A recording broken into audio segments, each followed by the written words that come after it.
Every country has places it doesn't put on postcards. You know those towns that look like they belong in a third world country? You might call them the worst towns in the United States. You know the towns so bad they do things like sell real estate for $1? In the United States, we pretend like those places are temporary, that they're coming back, turning the corner, or just waiting on the right investment. We tell ourselves this because admitting otherwise would mean accepting that part of the richest country on earth has been quietly written off like a town in a third world country. These aren't war zones, people aren't dodging bombs, but daily life looks less like the American dream and more like everyone just gave up. Let's take a look. Number 10, Pritchard, Alabama.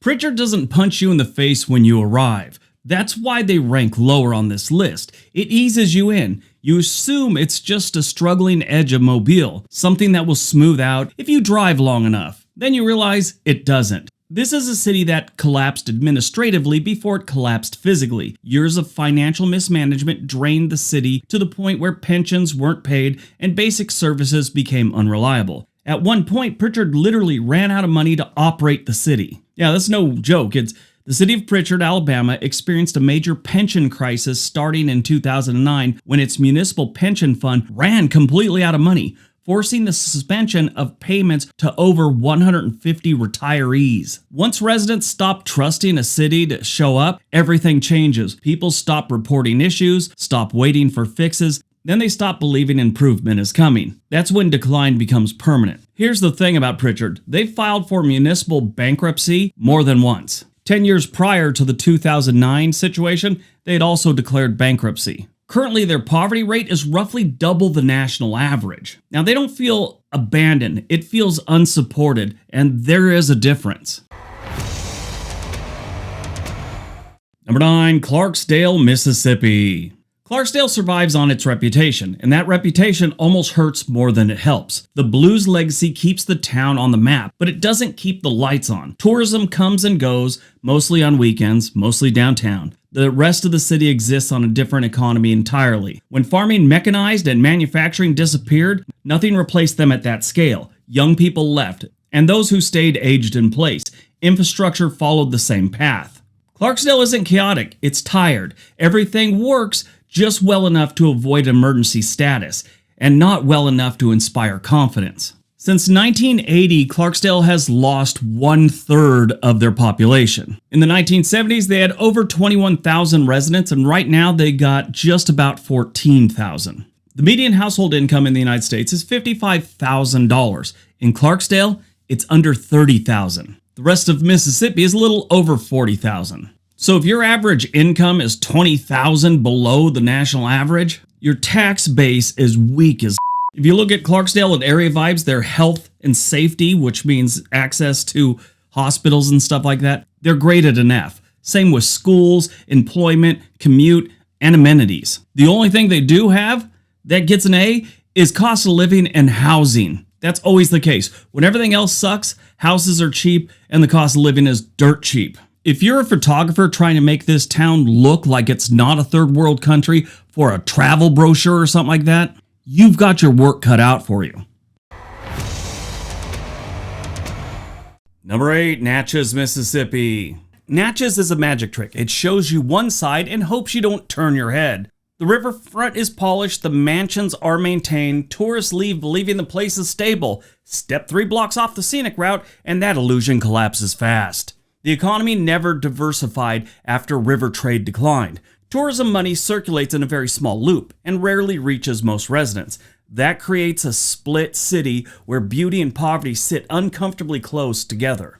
Natchez didn't decline loudly, it preserved the past while letting the present deteriorate. Give an example how bad it is. The national average for poverty level is 15.1% currently. In Mississippi, it's 22.3%, which makes sense because Mississippi's always had some poverty problems. Natchez, it's 35.6% of their population lives below the poverty line. The median household income here is $26,000. There is a sharp income inequality by neighborhood in this town. And there's limited job growth outside of hospitality. This is what decline looks like when it's wearing makeup. Number 7, Marksville, Louisiana. Marksville's biggest enemy is isolation. When regional hospitals consolidated and employers centralized elsewhere, towns like this lost their lifelines. Healthcare became harder to access, jobs disappeared quietly. The town never had the size or leverage to recover. Once small towns like this lose their anchor institutions, everything becomes fragile. One closure feels catastrophic. One delay becomes permanent. Marksville doesn't really feel dangerous. It just feels forgotten by relevance. Now, with some of the problems they face is very limited local healthcare access. That is a big problem here. They're far away from everything and they just don't have what they need. They have a high dependence on public assistance. It's like everyone here is on welfare almost. There's like few employers outside government and retail. It's sort of a blueprint for what happens when towns survive but stop mattering. Number 6, Ecourse, Michigan. Ecourse is a lesson in industrial dependency. It also sounds like either an online night school or an OnlyFans competitor. I'm not sure which. Let me know in the comment section below. But steel paid for everything in Ecourse. When it left, the tax base collapsed fast. So fast the city never adjusted. Environmental contamination laid into the economic decline, making redevelopment expensive and unattractive. They also claimed bankruptcy in the 80s. Being near Detroit didn't help this place either. It just made the neglect more obvious. This is another one of those towns in the Rust Belt that got hit hard when everything collapsed. They've been losing population since the 1970 census, with 3 of the last 5 decades losing double digits. Now, because of industries that were there and then, since gone, they're called brownfields when you have territory or land that can't be developed. That's kind of hurt this city because they've got a lot of brownfield. This usually when they had petroleum, heavy metals like lead, arsenic, asbestos, PCBs. This really limits what you could put on that land, and not a lot of people want to invest in land like that. Well, Ecourse has their fair share and somebody else's. This town has a lot of boarded up windows, buildings that have been vacant for years, and streets and sidewalks that look like the last time they got any attention was during the Reagan administration. They do have a small little riverfront. Most of the land that's riverfront for Ecourse, they have a lot of it. It's just most of it is taken up by a train/shipyard that just looks toxic as hell. It's too bad. Number 5, Cairo, Georgia. Cairo surprises people. It's really not known to most Americans unless you're into motocross. This is probably the most famous town for amateur motocross in the United States. But Cairo's a little bit of a strange one. They have a nicer downtown for a downtown that doesn't look like it's doing good, so that doesn't look that bad. When you get into the neighborhoods, you find some third world homes there, and there's quite a few of them. Now, while I was making this video, I was overcome by guilt. I started editing the pictures and things like that of these rundown homes, and I started thinking, you know what? This is wrong. These people are already in a bad situation, and I'm going to put their house on blast. So in this part, I just want to tell you, there is a lot of third world looking neighborhoods in and around this town. Their stats are horrible too. Their schools get graded an F. Their health and safety get graded an F. Their poverty rate is almost 25%, and the income per capita is $19,000 a year. While the average person in the United States makes at least $31,000 a year, Cairo is knocking it out of the park with $19,000. But in Cairo, you expect southern modesty, a slower pace, maybe limited opportunity. What you don't expect is how deep the poverty runs and how little momentum exists. Like so many other communities that rely on farming over the years, modernization, automation, mechanization kind of made jobs vanish. While inflation kept moving, the town stayed still. Healthcare access is thin, retail is limited, young adults leave early and don't come back. Number 4, Jennings, Louisiana. Jennings didn't diversify when it had time. Oil, agriculture, and manufacturing once carried this town. When they declined, there were no backup plans. Infrastructure costs stayed, revenue didn't. The town shifted into maintenance mode, just enough to function, not enough to improve. Now, if you watch videos around here or you live in Louisiana, you know pretty much the whole state is in bad shape when it comes to infrastructure, tax base, and it has 3 of the most violent cities in America. The good news is there's plenty of homes under $100,000 to choose from in this part of Louisiana. Jennings has a violent crime rate that's almost 200% above the national average, and almost 24% of the population lives below the poverty line. The good news, the income per capita, they're doing better than those saps in Georgia. Theirs is $24,000. Now, another problem they have is healthcare. They don't have the best access in the country. Actually, their access is pretty bad. A lot of that has to do with a shrinking population. Last time Jennings saw growth was the 1950s. They've been losing people around 75 years. Number 3, Tallulah, Louisiana. Tallulah feels structurally overwhelmed. High poverty intersects with weak infrastructure and limited services. When something breaks, there's rarely money to fix it quickly or at all. Farming and rail once anchored this town. When they faded, decline accelerated. No diversification, no recovery cycle, just failure.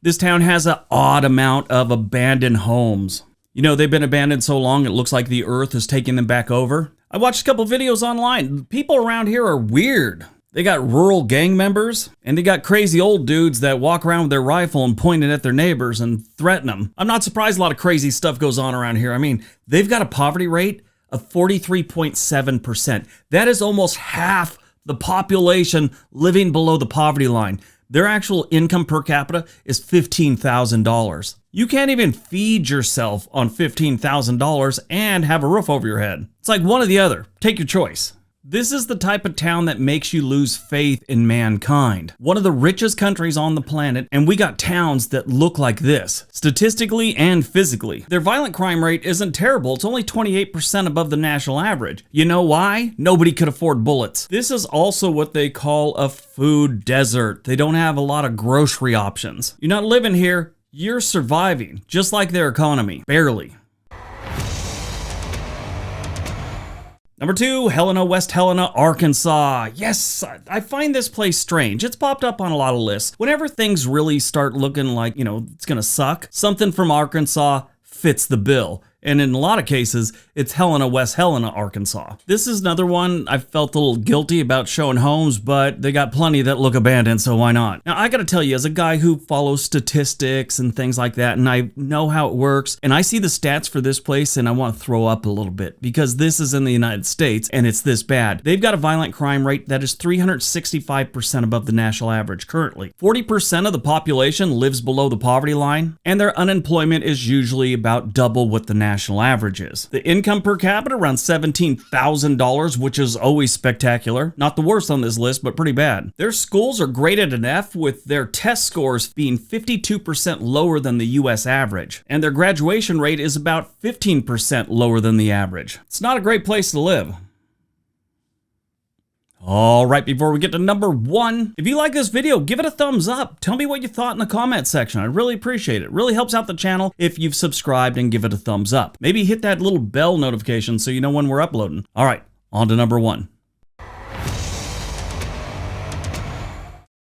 And number 1, Cairo, Illinois. Cairo doesn't feel poor, it feels post-occupancy. The entire town looks like an old motel that shut down 20 years ago and nobody's been back. Now, this was once a really nice town. It's at the confluence of the Ohio and Mississippi River, so they had a lot of river traffic back in the day. Well, as that industry faded, they really didn't have much else. It's sort of out there by itself in this weird world of farmland and rivers. The weird thing is you're only like 5 minutes from 4 different states. Illinois, which it's in, but you got Missouri, Arkansas, Tennessee, and Kentucky. This was a strategic river city that should have thrived, but it was hollowed out by racism, disinvestment, infrastructure failures, and political paralysis. When people left, systems followed. Levees failed, businesses closed, schools emptied, entire neighborhoods vanished. Cairo had a long history of racism. And this goes all the way back to the 1930s, and right around that time is when they started their decline. The last census where they gained population was the 1940 census. By the 1960s, all the race issues had come to a head. From that point on, the place had started clearing out. In 1940, they had 14,407 residents. Currently, it's less than 1,600. And you get the feeling the only people still there are the people that can't afford to leave. I mean, their poverty rate is 36% above the national average, and the average person makes less than $20,000 a year. The good news, the median home price here is $29,000. Yes, under $30,000 you could have a home. Don't know if you want that home. You probably don't, but you could have it for under $30,000. On Zillow, they have one going for $16,500. Now, the picture they have on Zillow doesn't match what Google Street View has, so I'm not sure what's what with that one. But for $16,000, you could own a home. Now, there's some problems. They haven't had a full-service grocery store in years. They have a large section that's completely abandoned. Basically, Cairo feels like a place the country quietly moved on from without saying goodbye. Every country has its place. Postcard. Every country has places it doesn't put on postcards. You know, places so bad, things... $1 real estate. $1 real estate. How hard is that? You know, that they're coming back. Sort of like that they're coming back, like the Empire. Pritchard, Alabama. Man, this place sucks. Holy hell. These are straight up depressing. The hell kind of drugs is this dude on? That's just wrong. What it is? Oh, it's a mannequin. Jesus. The things people have in their backyards. Oh, there it is from another angle. This guy's got some problems. I'm not even showing these houses. Oh my God. All right, that's today's video. Hope you guys enjoyed it. Hope you got some information out of it. Now go out, have a great day, be nice to each other.